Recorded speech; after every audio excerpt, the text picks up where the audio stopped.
In my opinion, this will be a complete business plan, especially if you're in the yoga business. That will be plenty. You already know that you have a really solid foundation.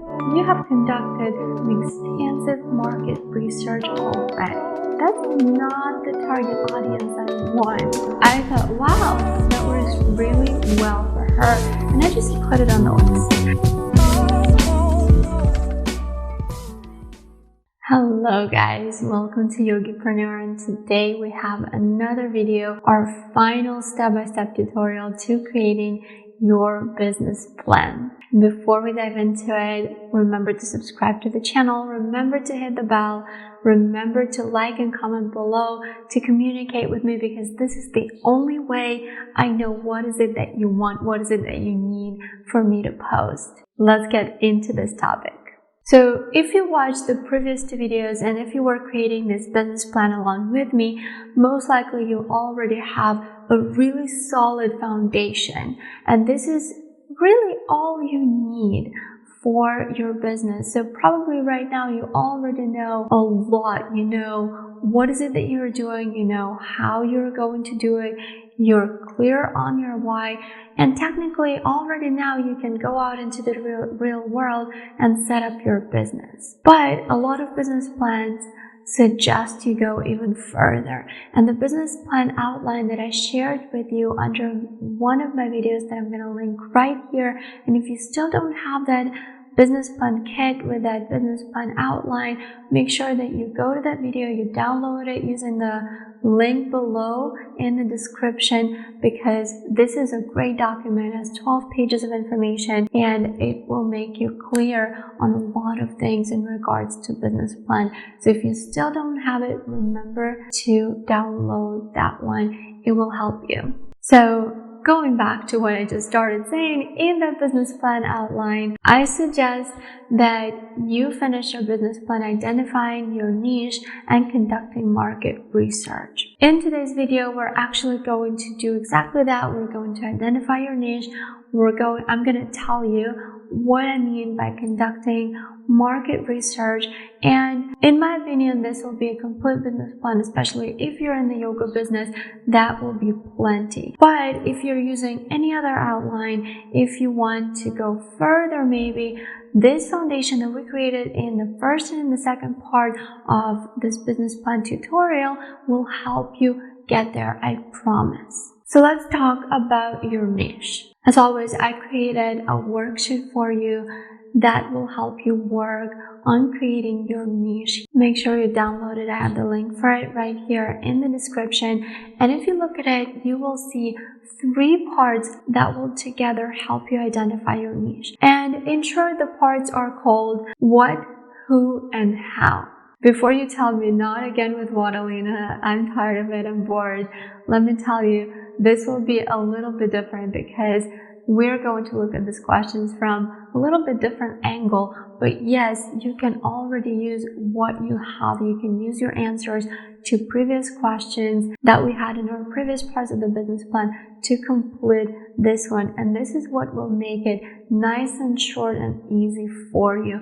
But this will also create a very clear kind of further vision for you further, so that you know exactly where you are. You can communicate it to the public if you need it. Let's explore this step by step. Let's start with what, obviously. So this should be very, very simple for you. We've identified so many what's already for us, and we started that from the very beginning of the business plan, when we were just clarifying our purpose, and then when we were going into vision statement, into mission statement, we were doing our what's, when we were doing action plan. So you're a pro at setting up what's at this point.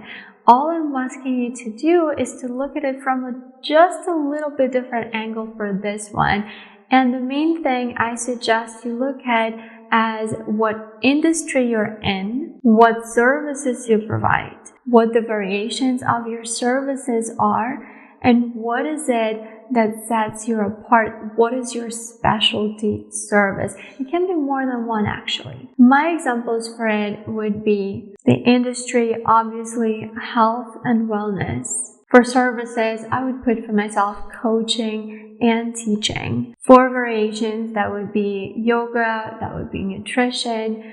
And for my specialty, I'll just go deeper into my variations and I'll put yin, vinyasa. If I ever want to teach or to learn ashtanga, kundalini, this list can expand as you go. For now, for me, this is just vinyasa and yin practices. Then I'm also going to put business of yoga, because here I am teaching you a business side of yoga. I'm also going to put plant-based nutrition, because I'm not just into nutrition, I'm into plant-based nutrition. This is much more narrow. And again, this list can expand as you go. Just look at where you are now. What are your specialties? What is going to set you apart? All right, I think that we should be really clear on that one. Let's move on to the next one, and that will be your who. This part, we haven't talked about it too much yet, but again, looking at everything that we have already done, that should be pretty easy, and you should probably have a good understanding of who your target audience is. There are a few tricks if you're still not sure what your target audience is. There are a few tricks that I'm going to share with you how you can set it up. The first thing is actually most likely your target audience will be just like you. So if you are 19-year-old, most likely people who are going to be watching you or following you or buying your products or paying for your services, most likely they'll be within the range of, let's say, 16 to 25, right? If you're closer to 30, your target audience will probably be around 25 to 45 or something along those lines.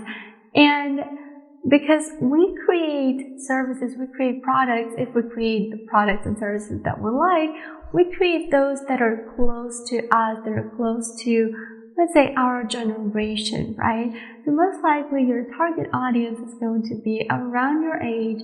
Most likely the income is going to be around the same, that most likely you will have similar backgrounds, and that is just natural. That would be your natural target audience. This is the first trick. So if you're ever not sure what your target audience is, just look in the mirror and most likely you will get it right. In the modern world right now, this is so easy to identify your target audience with social media. And this is the second trick that I'm going to share with you, because both Instagram, YouTube, I'm not sure about TikTok, but I'm pretty sure they should have something like that.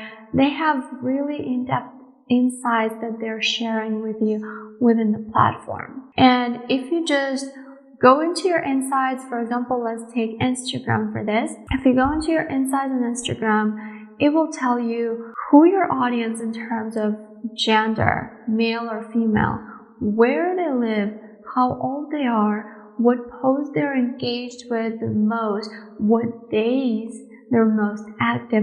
So it's going to tell you a lot of information about people who are already your followers, who are already, you already know that you've reached them, so most likely they are your target audience. And if you look at this insights and you're like, well, okay, I don't want this to be my target audience. And I'm not just saying this, I actually had this once in my life when I looked at my insights, and that was one of the first times I discovered it. Maybe that was when Instagram just added this to its features. And I remember looking at it and I was like, that's not the target audience I want. So if you get the target audience that you don't want in your head, then most likely one of his strategies is not working, one of his strategies is wrong. And this is also a very good tool for you to know if you're on the right track. Because if something is not working, go back to your action plan and see what is it that you need to change. Maybe it's not going to take a lot. Maybe it's just the design or something like this. Maybe steps altogether. Maybe what you are providing is not going to reach the audience you have in your head. But also you can look at it from a different perspective. Maybe you will just be happy with the target audience that you already have and you just go with it. It all depends on the mindset. It all depends on what is it that you actually want right now. But remember, those social media platforms are great tools for identifying your target audience. So looking at all this, using these 2 really nice tricks that I just shared with you, just answer a few simple questions about who is it that you're providing services to, or maybe you're creating products for. So really, all you need to know about your target audience in short is gender, age, income, and interest. That would be enough, trust me. According to the insights of my social media platform, the gender for my target audience is mostly female. The age is around 25 to 45. So actually, I have 2 groups that are pretty much the same in size, so I put them together. Geographics is the United States, even though I told you before I wanted to be worldwide. Currently, this is focused in the United States, and I'm personally okay with that. Income most likely will be above average just because health and wellness is something that you need money for. And if we're being honest with it, this is something that is accessible, that is available for people with a little bit higher income. With that being said, I'm working really hard on creating a lot of free and affordable content. So even though the target audience that I already have probably has the income of above average, I'm working to lower that a little bit down. And the last but not least, interest, and obviously for my business, that would be health and wellness. And that's a no-brainer. I think that it kind of goes along with the industry, right? So if you identify your industry, this will probably be the interest for your target audience. Is that clear? I hope it is.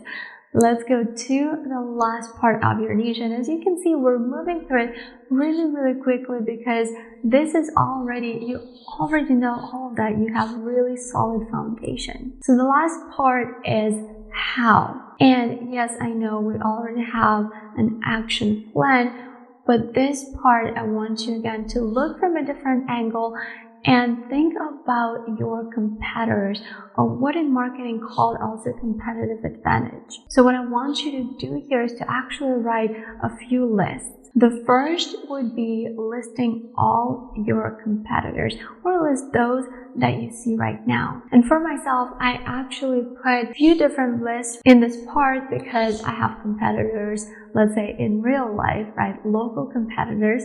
I have competitors on Instagram. I have competitors on YouTube for both of my YouTube channel. And I have competitors in general in the industry that I just maybe look up to. And remember, competitors doesn't have to be a bad word, right? Yes, it's always going to be some kind of a competition, but for me, mostly, these are people that I'm looking up to, right? So it's not people that I'm trying to take down. These are people that I'm looking up to. So don't be afraid to list people as your competitors.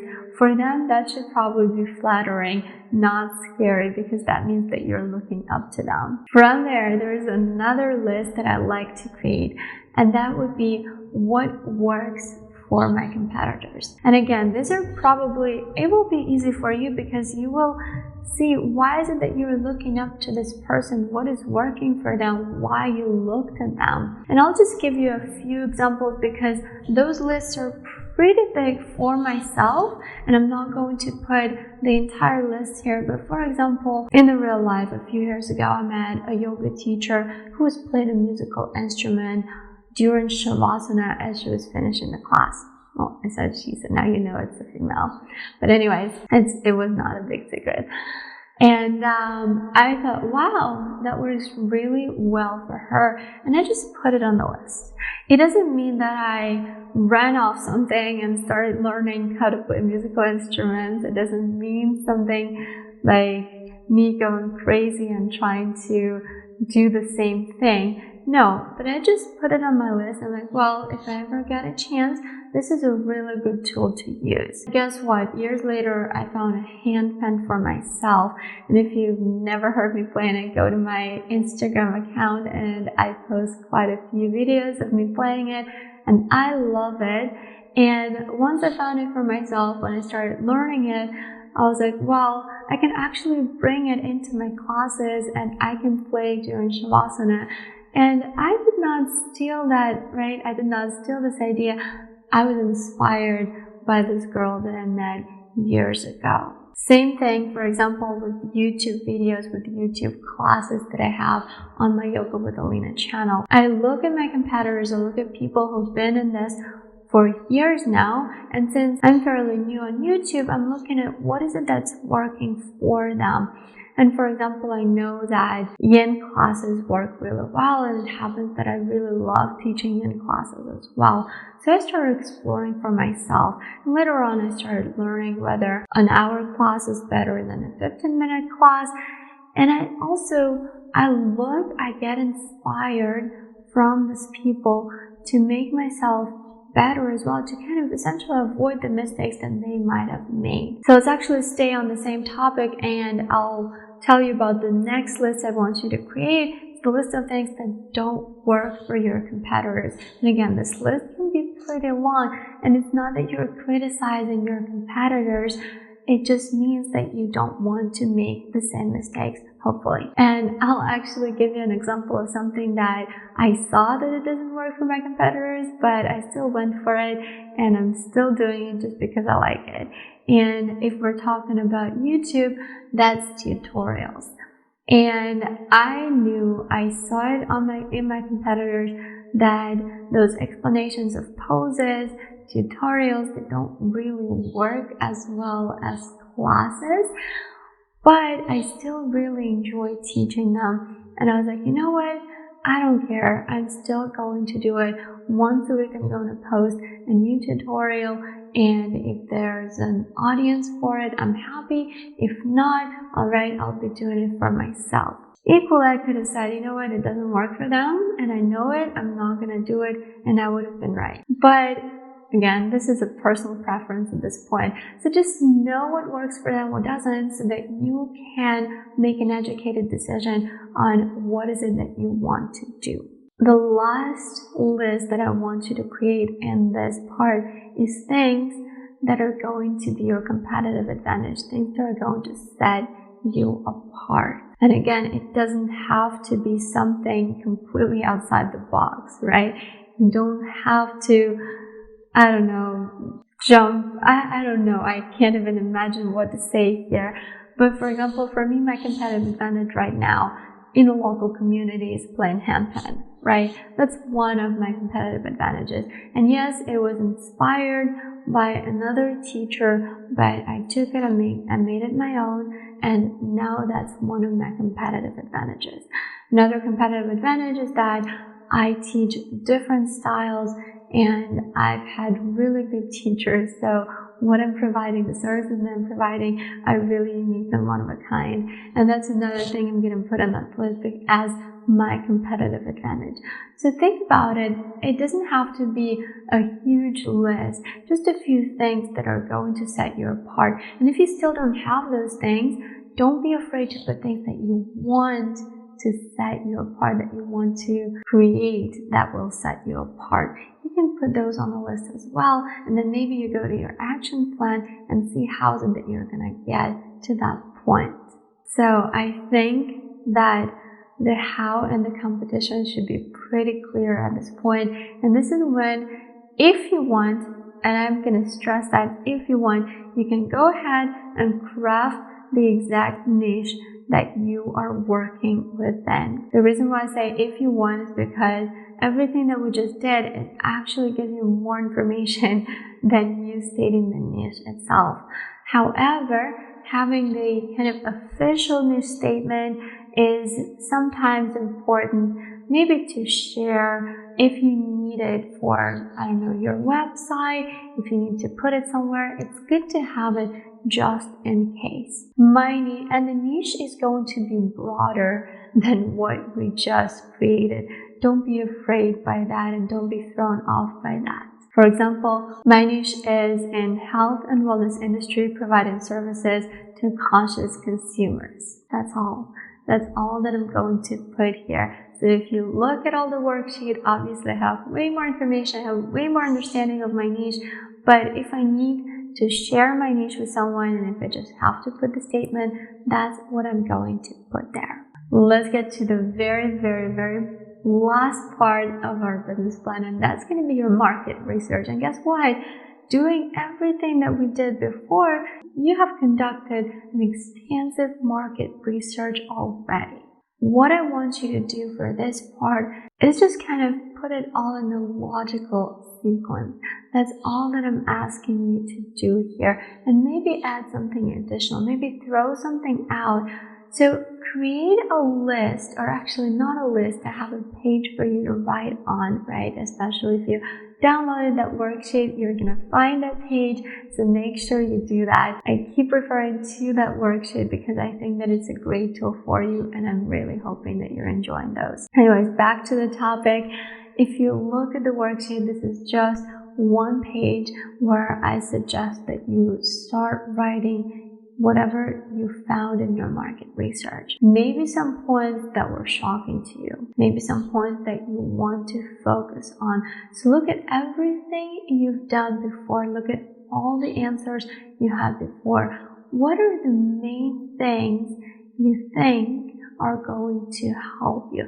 If you just take away, if for example tomorrow you don't have your vision statement anymore, your mission statement, your action plan, or your niche, what are the key points that are going to help you set them up again? What things you found out in the market, right? The market that you're within, the industry you're within.